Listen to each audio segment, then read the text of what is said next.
Welcome to the Tech Trends Podcast, where we discuss the latest manufacturing, technology, research, and news. Today's episode is sponsored by a modern machine shop made in the USA podcast.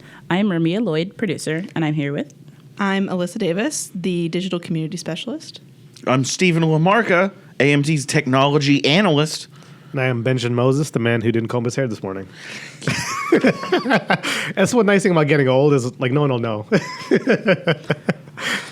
I blame it on the motorcycle helmet. Oh, yeah? Yeah, I get to do that one. I have that luxury. Oh, yeah. That's a good excuse. The big cost is like, you could die on your way to work. In this area, that is a high risk.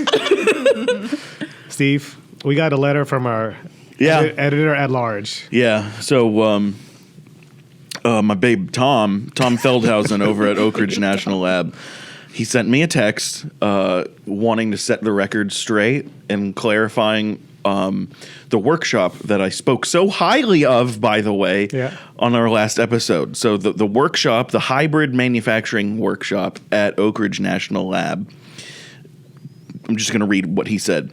It was a workshop on human factors for hybrid additive manufacturing. How do we train the next generation of operators, designers, and users of the technology for adoption? As well as how do we develop digital tools to augment the operator? My favorite line. We haven't automated machining in its long-standing history. How the heck do we think we can do it for hybrid AM? Thus, we need to train. Nice. I like that correction. So, thanks, Tom. Yeah, if you listen to last episode and you're like, man, this guy's really like off his rocker, you're not wrong, but this is the correction to what that workshop was. Again, I hope they invite me back. Also, probably not now. If it took you the last episode to realize you're off your rocker, that's a long time for you to learn. You should have picked that early in the sequence. It's like your car, when the check engine light comes on, just plug into the OBD2 and reset the codes. That's what I do. I just reset. Yeah, nothing's wrong. That's good. And actually, hopefully, you can meet up with Tom at our next technology use committee in Corpus Christi. We have a joint meeting with the DoD down there, and that'll be one of the interesting topics we're going to talk about is additive. One thing we want to talk about is what is the current state of additive, both on end use and technology, but also the DoD is going to run into issues on technology adoption. So knowing what are the technology hurdles getting into. Obviously, additive, it will be a big part of the defense strategy, but knowing that, what the limiting factor could be just humans, and how do we support that or prevent that path going forward? So, did he agree to it? I'm going to talk to him today. Okay. Tom, you're going to agree to it. Man, I hope so. I hope I didn't ruin that relationship. But by the way, he also sent us a perfect thumbnail for this episode, which is the hypersonic rocket nozzle with a water bottle in it. Thanks. So you might not know when you see this, but when you listen to it, you'll know. Also, I heard you got a bone to pick with CAD. Yeah. So speaking of being off my rocker, there was that, and even so. Jason Jones, I was sitting next to him at the happy hour after the first day of the event, and we got talking, and it's always a blast talking to Jason Jones, but of hybrid manufacturing technologies. He said we were talking about something, and CAD came up, CAM came up, and I went on the same tangent I almost always do when somebody brings up CAM, and that I think the current state of CAM software and technology today is absolute garbage, and these CAM companies should be ashamed of themselves because they're constantly advertising on how easy they make CAM today and how even a monkey can do it, and it's saying stuff like that, and it's well, I guess there's a lot of humans that are monkeys that can't do CAM. And because there's a whole engineering role in the manufacturing workflow specifically for doing CAM. Right. These people never get to leave their desk, and they are told, "Hey, we just sold this part or like we just sold a contract for us to make this part for this, aerospace or defense company, and we owe them like 100 million of these parts, and they have to be made using 5-axis. Design something, Right. or make this design work, and that's what a CAM engineer has to do. And like they're paid a lot of money to do this. Sure. Their job hasn't been replaced by software yet, and it's 2023. And so, like, I don't know, but anyway, Tom and Blaine introduced me to Brad Rooks. Sure. I mentioned him last time. He works for Hypermill. And they were like, it's funny. They started the second day off by telling Brad this. And Brad, as soon as he came in through the door, he was like, Steve, I need to talk to you about CAM. And I'm like, let me get a drink first. But anyway, yeah, he's like, great guy. Sure. Hypermill is an incredible company, and they've got an awesome product. And he was trying to talk me off my ledge, and we came to an agreement about CAM and the current state of it. Yep. And while like toolpath optimization, Sure. modern day toolpath optimization software is incredible, especially Hypermill's. Shout out to Hypermill. But still, going from design to G code is impossible. It's a long process. So we haven't solved that yet. And he told me some things that made me feel better about it, but it's still awful. So I'm glad you got that happened. And I think that is an important lesson learned in terms of to your earlier example of signing a contract to shipping parts. The entire process of, okay, now let's define the manufacturing process, and then therefore I need raw material, I need tooling, I need work holding, I need all these supplemental things. But it's circular reference, because I need some of that in my tooling process to design what the CAM looks like to get the G code, but I have to design that along the way. So it's a very interesting, take a step back. If you're not in that world every day, if you're in that larger world, Yeah. it's tough sometimes. And to be fair, a CAM engineer's or manufacturing engineer's only job isn't just to turn a design into G code. It's to take the design that the sales team and the customer came up with that is nearly entirely unmanufacturable and inconceivable. Right. And they have to make it a feasible program that the machinist can run. And the machinist is going to come back to the manufacturing engineer and be like, what did you give me? Yes. This can't be done. It's like, we've got to make it work. They've already wrote the check. Yep. It's a nightmare. I feel so bad for these people. The manufacturing engineer is usually stuck between a hard place, right? The operator on the floor is like, what did you give me? And then he's stuck from what we signed the agreement to. But the most successful companies that I found, especially when you look at high precision parts or like parts for aerospace or defense or space, they try and get involved early in the design process. So they'll see a contract, they may bid for it, but I think a lot of times they'll add the exceptions or provide feedback to say, if you can do this, this will get you a better yield. So providing that design for manufacturing feedback or DFM as part of the RFP process, that's where I see successful companies taking the next leap into new segments and new sectors. But that's tough, man. Being contract manufacturer in 2023 is tough. And I again, a shout out to Brad at Hypermill, because I gave him a tongue lashing. Like it was 7 a.m, maybe 8. I don't remember. Wait till you get involved with welded assemblies. That's a whole new world. Steve, Are you done? Ramia, can you tell us about today's sponsor? Today's sponsor is the Modern Machine Shop Made in the USA podcast. Tune in for Modern Machine Shops Made in the USA podcast to explore manufacturing issues faced by companies making an intentional choice to manufacture in the U.S. Featuring commentary from OEM leaders, Made in the USA blends its nearly century-long expertise with a unique audio storytelling experience to shine a spotlight on the past, present, and future of American manufacturing. Find Made in the USA on Apple Podcasts, Spotify, and all major podcast platforms. Follow Modern Machine Shop on Twitter, Facebook, and LinkedIn. I read that thing 3 times, and I still can't read. It's all good. Steve? Yes, sir. Testbed. I heard we got a robot. We bought a robot. Oh, I know we got a robot. I bought a robot. So tell me about this robot. Did we name it? We haven't named it yet. We're gonna wait for Doug to Yell at insult us. it in some way, and then we'll turn that insult into its name. Perfect. So we bought an Aegis Rebel 6 Degrees of Freedom. That is the actual name. It's Aegis Rebel, and like some of the letters are capitalized in Rebel and some aren't. I think whatever. Yeah. And the full name is 6DOF for Nice. Degrees of Freedom. So it's a 6-joint collaborative robot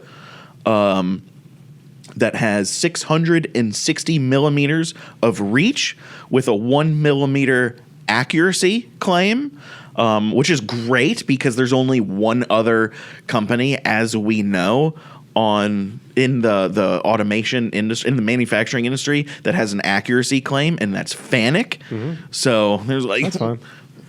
we're going toe to toe with Fanuc on a budget robot, and so I'm like, let's do it. But 1 millimeter of accuracy, 660 millimeters of reach. And then, being that it's a collaborative robot, it's limited to 15 newtons. Yeah. So Nice. Get what you can out of that for speed. Yep, and I think an important part of this in the conversation of our robot is the constraints. It's got to be able to fit on our table. It's a tabletop factory. Right. And reach everything we need on the table, which the 660 millimeters will get us. But also, it has to be less than $10,000. And that's constraints a is very tough important for ask. us. And obviously, it's got to have the safety requirements of a collaborative robot because it's an office environment. Yeah. We're not putting shielding. We're not putting fencing in an office space. And I think here's the other cool thing, really cool purchase point that I appreciated out of it. It's made in Germany. That's cool. It's a German-made robot that's under $10K. And I compared it earlier this year. Another German, affordable, not affordable enough, unfortunately, but another affordable German industrial robot, the Horst, by Fruitcore Robotics, another German company. They were like on the same website that I used to buy it, which is actually an Aegis website. They have this website called rbtx.com for sourcing, and it's a supplier of what they call affordable automation solutions and affordable robotics solutions. It was a brilliant purchase experience. Paid for it on a Thursday. It arrived the following Monday. Wow. So was not expecting that in the slightest.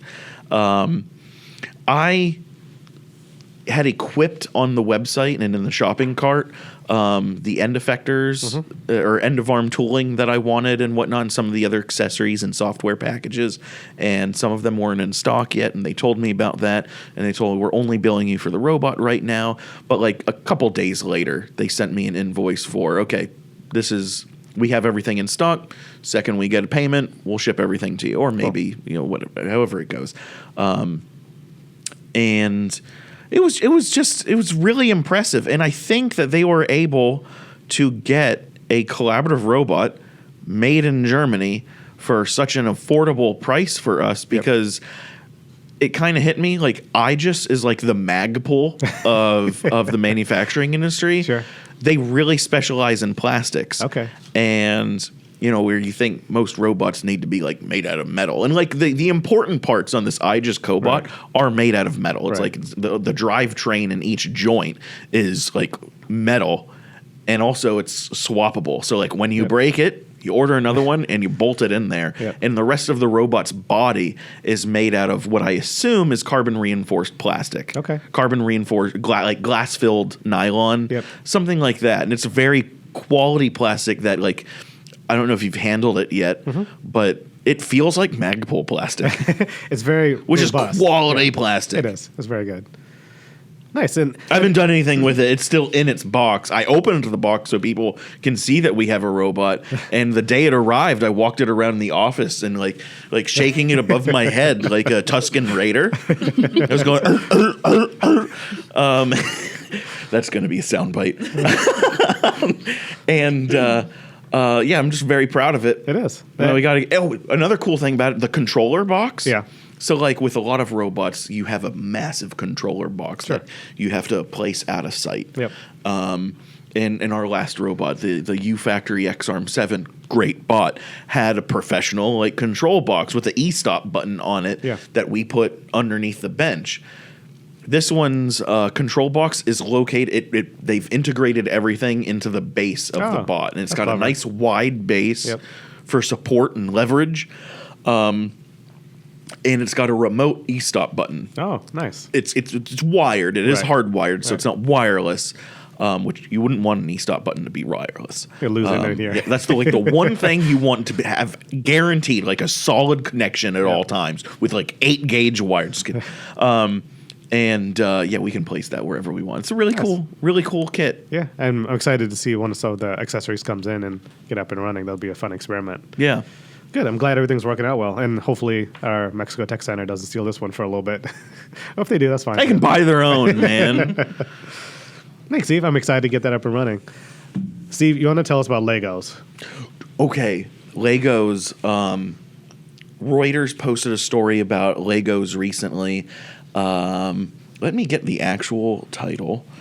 And I do like this article because it fits in our material science section. Yeah. As we look at the whole life cycle of new materials, but also where those materials are sourced. Right. That's an interesting place where we're seeing a shift in the industry. Right. So I think this hits on a lot and of I should elements. have an article coming out soon in the MT magazine about sustainability being a bad word. And one of the examples that I use is talking about the type of plastic that is a byproduct of cracking crude oil into, fuel. Right. We naturally you get Vaseline out of it, and we've got more Vaseline than we can sell. We pretty much giving the stuff away, and obviously plastic to make like disposable water bottles and whatnot. But I use them as an example, and Lego's research kind of like tapped into how can we get away from that. And Reuters has the article, Lego abandons effort to make oil-free bricks. Financial Times reports. That's the title. To be clear, Lego has multiple projects going on the right plastic blend to make these Lego bricks. Isn't for like a material science purpose that we think of in the manufacturing industry. Isn't for like strength, tensile strength, and toughness and whatnot. They're doing it because they need the right amount of luster in the colors and the plastics, and they want the even coloring. And it's like, that's fair. You've been doing it this way for I feel like almost 100 years now, and like. They're going to need to put a lot of money into researching a new plastic to replace something that's become a staple. And I thought you were headed down the point where they needed to be strong enough so when you step on it, it almost kills you. Yes. But there's a correction to the article to state that this was only one project that they decided to cancel. And to be fair, they still have many other projects trying to replace the plastic to get a more environmentally friendly plastic in Lego kits. And I appreciate the correction in the article because Lego does a lot of innovation in their entire life cycle of a product, from the design to the environment that they create for their designers to their products, and even like packaging and instructions. Have you built a Lego thing recently? Right behind you, boy. Exactly. So back to your idea of Cam, like giving you instructions on how to build this thing, it's very impressive.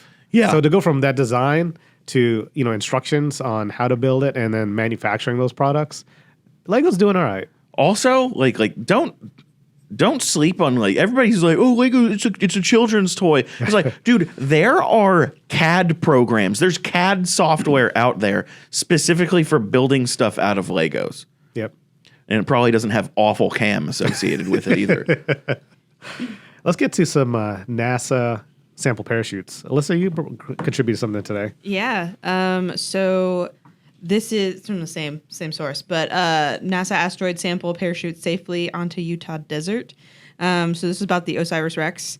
It was a collaboration project between NASA and the University of Arizona and a bunch of other entities. We have gotten the biggest sample that has ever been taken from an asteroid. It ended up being 250 gram sample. Wow. And that's 8.8 ounces, which doesn't seem like a lot, but compared to this is almost like in some ways an extension of a project that Japan did about 10, 15 years ago. Well, most recently they had one come in 2020, and that only had 5 grams. So we had a substantially larger sample than they did. Excuse me. Yeah, so the asteroid is Bennu, and it's one that constantly circulates the Earth. It's one of the few asteroids that could potentially like hit the Earth. But they're like, nah, it's like a it's a near zero possibility.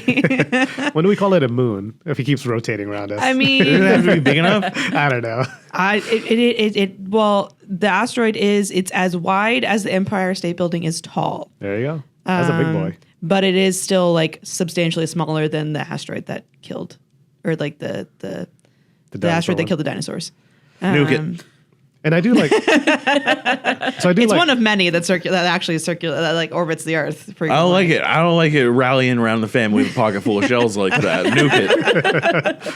So I do like this article on a couple layers. One, I think you mentioned early on, is the collaboration between NASA and Arizona, and that's where I found a lot of innovative. We were talking about this earlier, how some of the other collaboration, like students and other companies, they're able to put stuff in space.